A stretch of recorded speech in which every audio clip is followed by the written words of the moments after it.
It was a vision of the very core of the cosmos in all its profundity and magnificence, a vision of the unfathomable mysteries of the universe.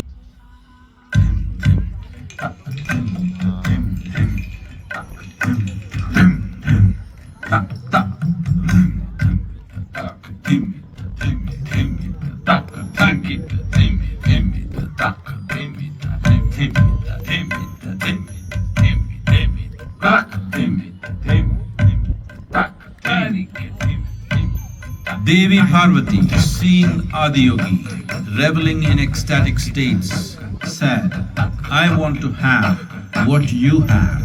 Show me the way."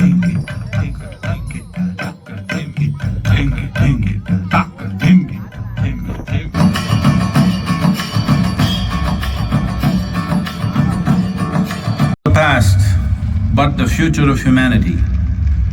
To move humanity from hallucinations of ups and downs to nameless ecstasies of one's interiority.